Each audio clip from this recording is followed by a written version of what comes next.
হরে কৃষ্ণ। জন্মাষ্টমীর 2 সপ্তাহ পর শ্রীমতী রাধারানীর আবির্ভাব তিথি। রাধাষ্টমী পুজো বিধি, শুভ মুহূর্ত এবং পূজার মুহূর্ত। রাধাষ্টমী ব্রত কবে এবং কিভাবে সঠিক নিয়মে এই ব্রত পালন করতে হয়। পূজা বিধি। রাধাষ্টমী ব্রত অত্যন্ত পবিত্র একটি ব্রত। ব্রত অনেক প্রকার রয়েছে।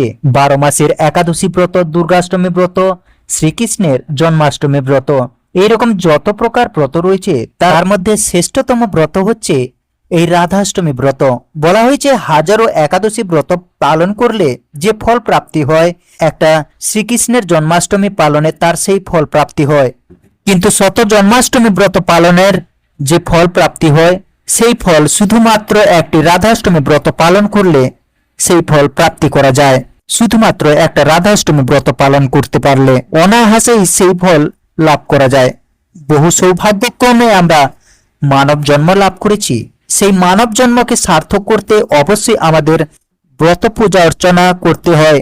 আধ্যাত্মিক উন্নতির পথ প্রশস্ত করতে, ভগবানের শ্রীধাম প্রাপ্তি করতে হলে অবশ্যই আমাদের এই পবিত্র রাধাষ্টমী ব্রত পালন করতেই হবে। রাধাষ্টমী ব্রত শ্রীকৃষ্ণের প্রীতিবিধানের জন্যই। শ্রীকৃষ্ণকে প্রসন্ন করতে হলে অবশ্যই আমাদের রাধাষ্টমী ব্রত পালন করতে হবে। জন্মাষ্টমীর ব্রত অসম্পূর্ণ থেকে যায় রাধাষ্টমী ব্রত পালন না করলেই। খুবই গুরুত্বপূর্ণ প্রসঙ্গ। রাধাষ্টমী ব্রত পালন করার সময় আমাদের কোন কোন ভুলগুলি করা উচিত নয় এবং এই ব্রত পালন করলে জীবনে কি কি লাভ করতে পারি, আজকের পর্বে আমরা সেই প্রসঙ্গ জানার চেষ্টা করব।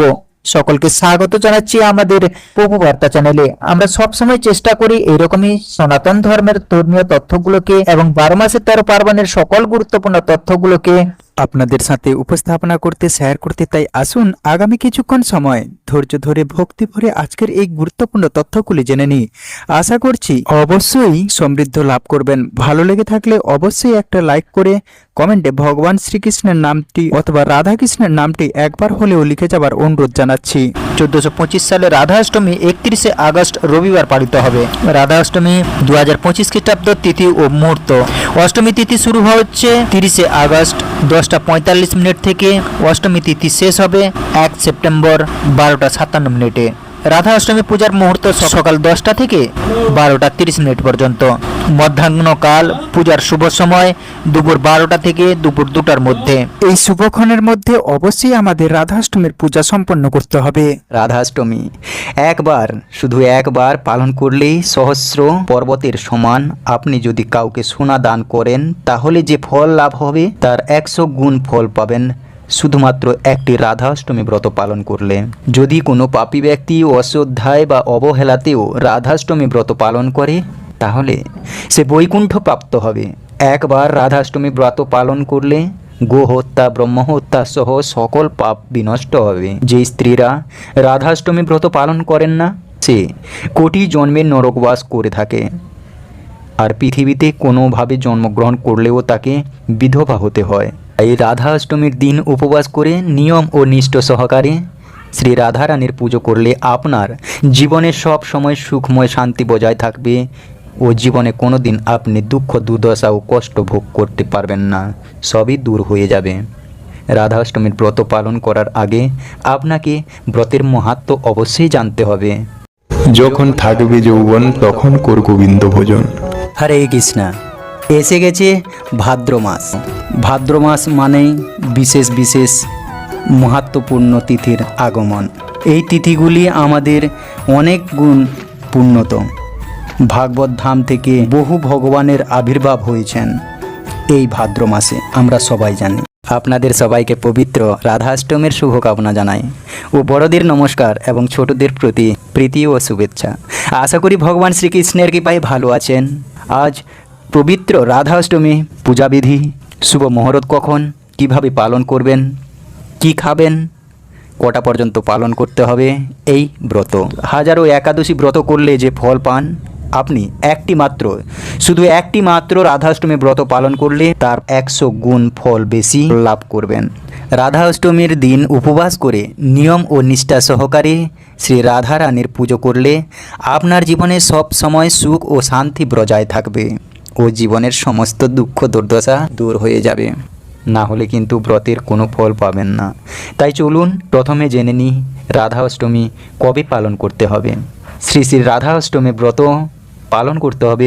রাধা অষ্টমী ব্রত পালন করার আগে আপনাকে রাধা রানীর জন্ম বৃত্তান্ত ও মহত্ব আপনাকে পাঠ বা শুনতে হবে। যতই আপনি জানুন তবুও রাধা অষ্টমী ব্রত উপবাস পালন করে আপনাকে একবার হলেও লীলা সম্পূর্ণ পাঠ করা বা শ্রবণ করব, তবেই আপনি পূর্ণ ব্রত ফল লাভ করতে পারবেন। তো রাধাষ্টমী ব্রত মাহাত্ম্য শোনাবো, তাই ভিডিওটি স্ক্রিপ্ট না করে পুরো দেখার অনুরোধ জানাই। আসুন একাগ্র চিত্তে শ্রবণ করি। কৃষ্ণপ্রিয়া রাধা রানীর জন্মদিবসে উপবাস করে ব্রত পালন করলে ভগবান শ্রীকৃষ্ণও সন্তুষ্ট হন। একবার রাধাষ্টমী ব্রত পালন করলে হাজারো পাপ থেকে মুক্তি পাওয়া যায়। ভাদ্র মাসের শুক্লপক্ষের অষ্টমী রাধা অষ্টমী অর্থাৎ রাধা রানীর জন্মদিবস হিসেবে পালিত হয়। দেবী রাধার জন্ম হয়েছিল। পৌরাণিক কাহিনীতে বলা হয়েছে যে রাধাজি মায়ের গর্ভে নয় বিষভানুর তপভূমি থেকে জন্মগ্রহণ করেছিলেন। বৈবর্ত পুরাণে উল্লেখিত আছে রাধা রানী শ্রীকৃষ্ণের সাথে গোলকে থাকতেন। একবার দেবী রাধা গোলকে ছিলেন না। সেই সময় শ্রীকৃষ্ণ তার এক বন্ধু বিরাজের সাথে গোলকে ভ্রমণ করতে বেরিয়েছিলেন। একথা শুনে রাধাজি রেগে গেলেন এবং সঙ্গে সঙ্গে শ্রীকৃষ্ণের কাছে গিয়ে তাকে ভালো মন্দ বলতে লাগলেন। এই দেখে কানহার বন্ধু শ্রীদামের খারাপ লাগলো এবং তিনি রাধাকে পৃথিবীতে জন্ম নেওয়ার অভিশাপ দিলেন। রাধাকে এত রাগান্বিত দেখে বিরাট সেখান থেকে নদী রূপে চলে গেলেন। এই অভিশাপের পর রাধা শ্রীরামকে অসুর বংশে জন্ম নেওয়ার অভিশাপ দেন। দেবী রাধার অভিশাপের কারণে শ্রীরাম শঙ্খচূড় অসুর রূপে জন্ম নেন, যে পরে ভগবান বিষ্ণুর একান্ত ভক্ত হয়েছিলেন এবং দেবী রাধা বিষভানুর কন্যা হিসাবে পৃথিবীতে জন্মগ্রহণ করেছিলেন।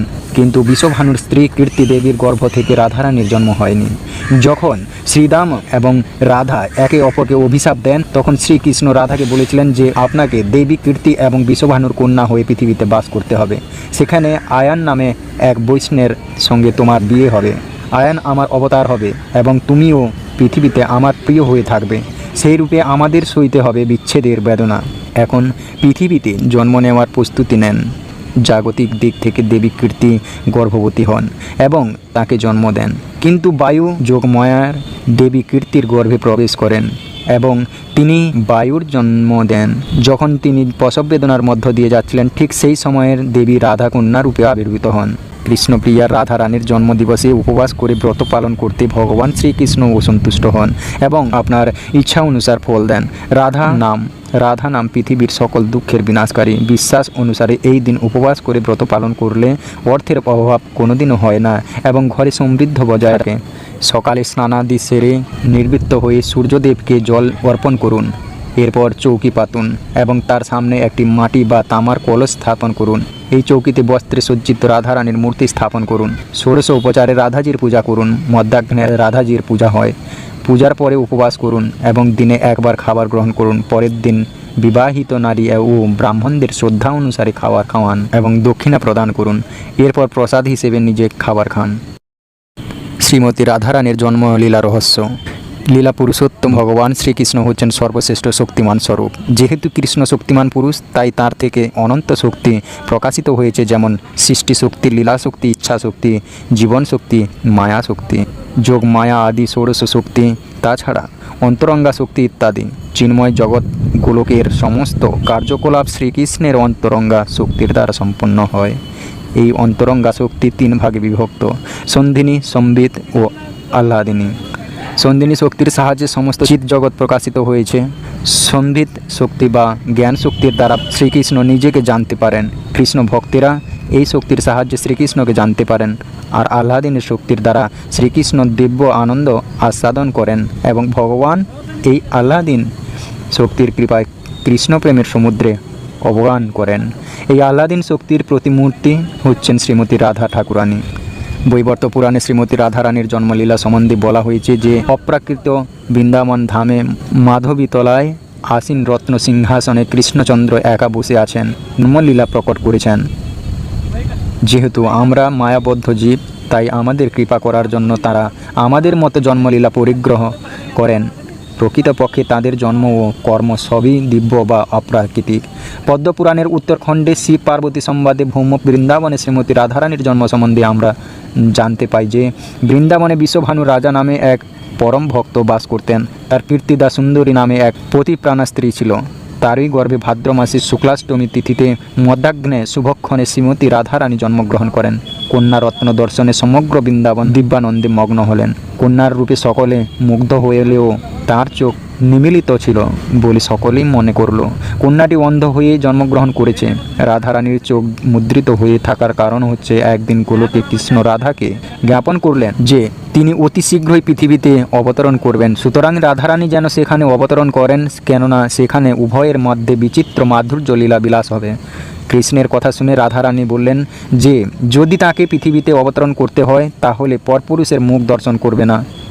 কিন্তু রাধারানী শ্রীকৃষ্ণের রূপমাধুরী ছাড়া অন্য কিছুই দর্শন করেন না, তাই তার পক্ষে পৃথিবীতে জন্মগ্রহণ করা কি করে সম্ভব? রাধারানীর যুক্তিসঙ্গত কথা শুনে কৃষ্ণ বললেন যে সেই জন্য তার চিন্তার কোনো কারণ নেই, রাধারানী সব সময় কৃষ্ণকেই দেখতে পাবেন। এভাবেই আশ্বস্ত হয়ে তবেই হরিপ্রিয়া রাধারানী মর্তলোকে অবতীর্ণ হতে রাজি হয়েছিলেন। প্রকৃতপক্ষে ভৌমজগতে বৃন্দাবন ধাম আর চিন্ময় জগতের সর্বলোক সর্বোচ্চ লোক গোলক বৃন্দাবনের মধ্যে কোনো পার্থক্য নেই। ভগবান শ্রীকৃষ্ণের ইচ্ছাতেই চিন্ময় গোলক বৃন্দাবন এই জড়জগতে প্রকাশিত হয়েছে। ভগবান শ্রীকৃষ্ণ যখন এই জড়জগতে অবতরণ করতে চান তখন তিনি নিত্য পার্শ্বদবৃন্দ ও চিন্ময় ধামসহ অবতরণ করেন। মায়াবদ্ধ জীবেরা এই জড় জগতের অন্তর্গত বৃন্দাবন নগরদ্বীপ আদি ধামগুলি যে চিন্ময় তা উপলব্ধি করতে পারে না। তাদের কাছে এই জড়রাজ্যেরই অন্তর্গত একটি অঞ্চল বলে মনে হয়। ধাম যেহেতু ভগবান চিন্ময় রাজ্য, তাই বদ্ধ জীব ধামকে কুলসিত করতে পারে না। যারা ধামে এসে পাপ কর্ম চরিতার্থ করে প্রকৃতপক্ষে তাদের কার্যকলাপ ধামের উপরে মায়ারচিত আবরণের জালের মধ্যেই সীমাবদ্ধ থাকে। সদ্গুরুর কৃপায় মায়ার আবরণ উন্মোচন হলে তবেই ধামের চিন্ময়ের স্বরূপের দর্শন ও উপলব্ধি সম্ভব হয়। এদিকে রাধিকার শুভ জন্ম মহোৎসব উপলক্ষে আমন্ত্রিত হয়ে স্ত্রী ও পুত্রসহ নন্দ মহারাজ বিষভানু রাজার রাজপুরীতে এসে উপস্থিত হন। তারা পরস্পরে আনন্দে কোলাকুলি করছিলেন। তখন এক ফাঁকে কৃষ্ণ অন্তপুরে রাধার পালঙ্কের কাছে এসে তার চোখ খুলে কৃষ্ণের দিকে তাকালেন। এভাবেই উভয়কে দর্শন করে দিব্য আনন্দে নিমগ্ন হন। বিষভানু রাজা অন্তপুরের প্রবেশ করে দেখলেন রাধিকা চোখ উন্মিলিত করে কৃষ্ণের দিকে তাকিয়ে আছে। তখন তিনি আনন্দের অতিশয্যে উভয়কে কোলে তুলে নিলেন এবং বুঝতে পারলেন যে কৃষ্ণই রাধাকে চক্ষুদান করেছেন। রাধার চক্ষু উন্মিলনের খবর পাওয়া মাত্রই সমগ্র ব্রজবাসীরা আনন্দে উৎফুল্ল হয়েছিলেন। সেই থেকেই আমরা আজও রাধারানীর জন্ম উৎসব পালন করছি। হরে কৃষ্ণ। আশা করছি আজকের এই গুরুত্বপূর্ণ তথ্যগুলো জেনে আপনি সমৃদ্ধ হয়েছেন। ভালো লেগে থাকলে অবশ্যই একটা লাইক করে কমেন্টে ভক্তের ভগবান শ্রীকৃষ্ণের নামটি একবার হলেও লিখে যাবার অনুরোধ জানাচ্ছি। ভগবানের কৃপায় সকলের জীবনে মঙ্গল হোক এই কামনা করে আজকের ভিডিওটা এখানে সমাপ্ত করছি। হরে হরে কৃষ্ণ, জয় নিতাই, রাধে রাধে।